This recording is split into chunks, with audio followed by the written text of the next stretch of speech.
Baik, bismillahirrahmanirrahim. Assalamualaikum warahmatullahi wabarakatuh. Baik teman-teman, saya akan melanjutkan kembali presentasi dari kelompok kami, kelompok 5, yang membahas tentang filsafat pada abad pertengahan ya. Jadi saya akan melanjutkan yang di sini terdapat dua periode ya, periode patristik dan periode skolastik. Periode patristik berasal dari kata Latin patres yang berarti bapak-bapak gereja, ialah ahli-ahli agama Kristen pada abad permulaan agama Kristen. Sedangkan periode skolastik, istilah skolastik adalah kata sifat yang berasal dari kata school yang berarti sekolah atau dari kata scholar yang mempunyai arti kurang lebih sama. Oke. Di dalam zaman patristik itu terdapat tiga poin yang akan kita bahas. Yang pertama makna, tokoh, dan sumbangan.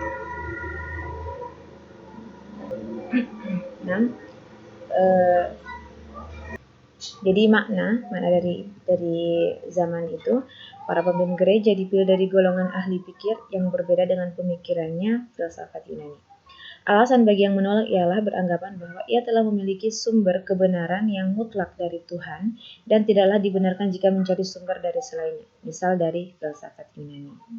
Jadi alasannya itu mereka menolak sumber kebenaran mutlak dari Tuhan dan tidaklah dibenarkan jika mencari sumber dari selainnya. Bagi yang menerima memiliki anggapan bahwa tidak ada salahnya menggunakan filsafat Yunani, namun hanya diambil cara berpikirnya saja. Terus dari perbedaan tersebut menimbulkan reaksi tuduh-menuduh dari golongan yang menolak filsafat bahwa yang menerima filsafat Yunani itu adalah munafik. Dan muncullah upaya untuk membela Kristen dari para apologists dari serangan filsafat Yunani. Dan pada periode ini, ahli-ahli agama Kristen itu berusaha untuk memperlihatkan bahwa iman sesuai dengan pikiran-pikiran yang dalam diri manusia. Mereka berhasil membela ajaran-ajaran Kristiani terhadap tuduhan dari pemikir-pemikir kafir. Nah, selanjutnya inilah tokoh-tokoh pada zaman skolastik ya. Saya akan menyerahkan langsung pertama Justinus Martin. Nama Martin diambil dari istilah orang-orang yang rela mati hanya untuk kepercayaan. Terus beliau menganggap agama Kristen lebih tua dari ilmu filsafat dan Nabi Musa sebagai awal kedatangan agama Kristen. Terus beliau menyalahkan orang-orang Yahudi karena kurang memahami apa yang terkandung dan memancar dari agama Kristen. Tokoh yang kedua yaitu Clemens. Beliau membela Kristen tapi tidak menolak filsafat Yunani. Membela Kristen tapi tidak menolak filsafat Yunani. Memberikan batasan-batasan terhadap agama Kristen untuk mempertahankan diri dari otoritas filsafat Yunani. Beliau memerangi ajaran yang anti terhadap Kristen dengan menggunakan filsafat Yunani. Dan bagi orang Kristen, filsafat dapat dipakai untuk membela iman Kristen dan pemikiran secara mendalam.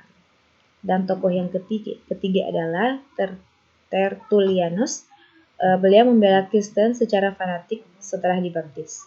Menganggap semua yang dikatakan filosof berdasarkan kitab suci Injil dan menolak mentah-mentah filsafat. Jadi beliau ini tidak seperti tokoh yang sebelumnya. Beliau ini benar-benar menolak mentah-mentah filsafat.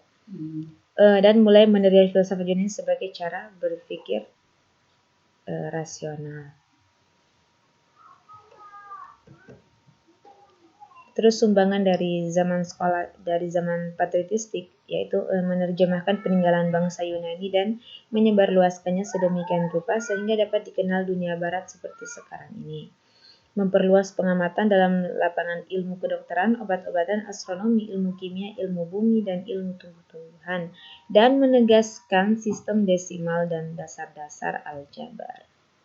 Selanjutnya saya akan membahas sedikit saja tentang zaman skolastik karena dan di zaman ini terdapat dua periode. Yang pertama periode Islam dan periode Kristen.